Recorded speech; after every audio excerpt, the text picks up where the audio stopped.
What's up, comic and pop culture fans? This is James with Mint Hunter Comics, and today I'm going to give you 10 comic moments that were straight up traumatizing.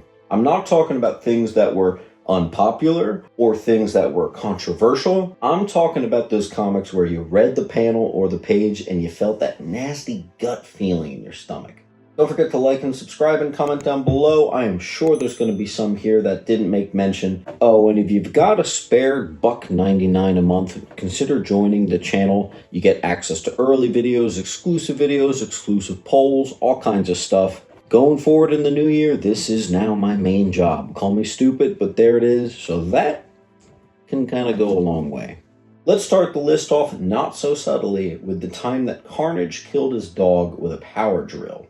Listen, these comics get pretty crazy. You have deaths, sometimes you have mutilations. You get horrible things happening to these characters that we know and love, or maybe even to innocent bystanders sometimes. But somehow, the line gets crossed when it's a dog. You don't mess with animals. In this particular issue from Venom Carnage Unleashed #1, we're given some unsettling imagery. We get it. Carnage is a serial killer. What is the first thing they say about serial killers when they're young? Have a tendency to start killing animals. It did feel a little yucky. An overall very uncomfortable moment. Next up really makes you feel weird. It's when Nick Fury kills the prostitute version of Jean Grey. This is from Ruins #1. Alternate reality where all the Marvel characters are lesser versions of themselves. And being interviewed by a detective asks like a homeless cannibal version of Nick Fury about his life, and Jean Grey comes along, who's a prostitute, and Nick Fury kills her so nonchalantly before then taking his own life. It was just too bleak. It was too like why did I need to see these favorite characters in this light? It was super dark, very almost DC-esque. I think a lot of these entries on here are Marvel entries, and I feel like that's because I'm so used to DC being dark that when it's Marvel, it is more shocking. Next up is from the 90s when Kyle Rayner's girlfriend died. And it's how she died, which makes it notable.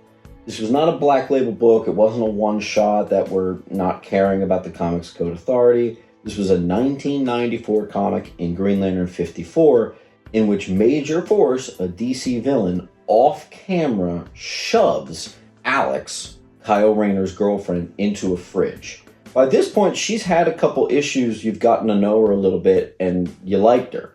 And with the many issues to come, with the flashbacks, you like her even more after she's gone.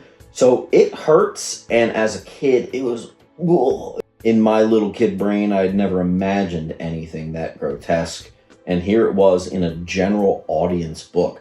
That was pretty crazy.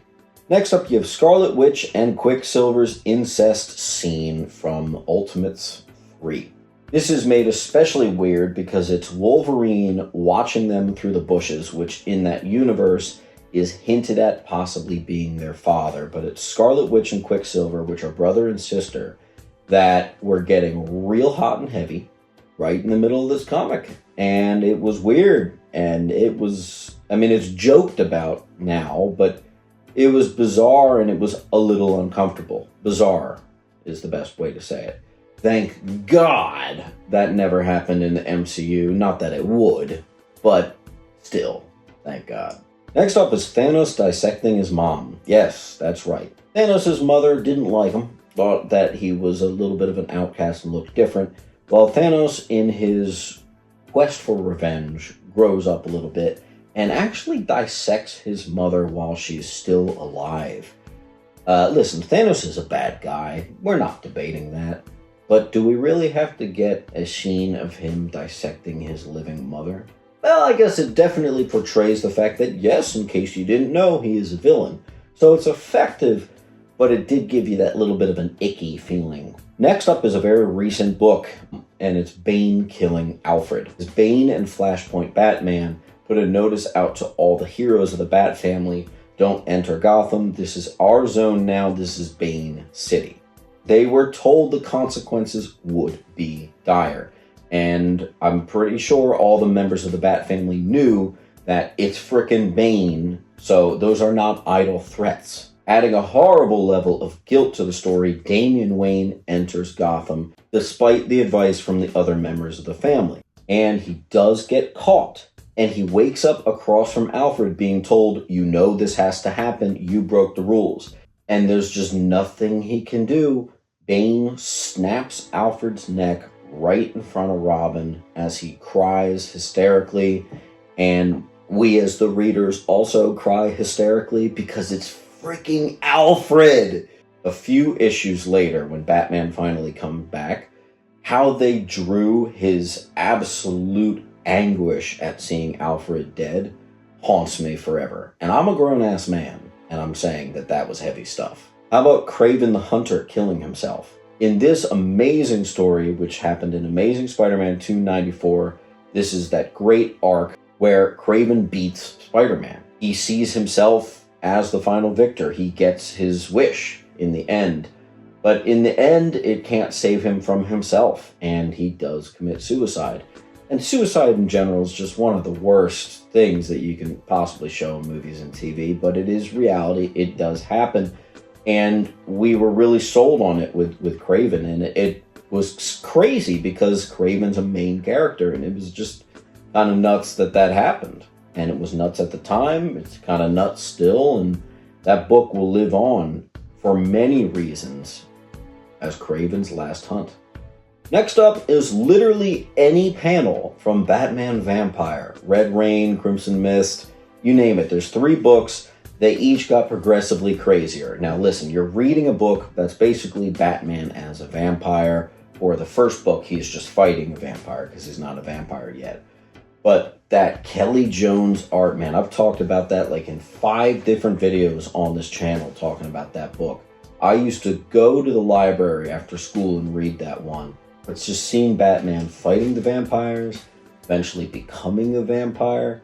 But really it's that second issue where Joker has found a way to manipulate the vampires and becomes their leader. And there's that one guy that like takes his heart out and Batman's fighting him. And there's all these creepy werewolves and it's the bleak, crazy art style. And then obviously the final book where Batman just goes on a killing rampage and slices Penguin's head off and decapitates Scarecrow, and it's just this absolute bloodbath in a Batman book. Now, of course, it's an Elseworlds tale, so you get to kind of do whatever you want, but man, that, I reread it every year because it's so important to my life, but the first times I read that book, I remember coming home with my mom in the car and just not being able to say a word.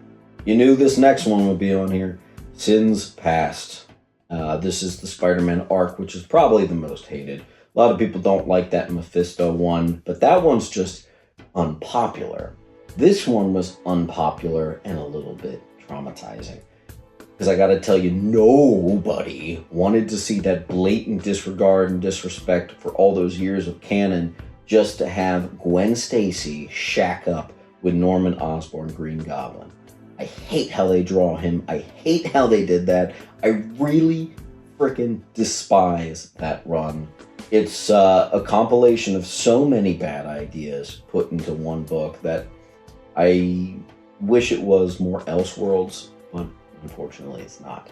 That's one that everybody tries to forget. How are you going to take that legacy away from Gwen Stacy? Come on, man. Come on! And then this last one, you probably know what it is, but in case you didn't read it, it's from Ultimatum 3. And this was one of the ones on here that I did find particularly disgusting and actually bothered me. When it comes to a Marvel book, you want your characters viewed in a light. If they have a death, it is very sad, but you want it to be a noble death and important.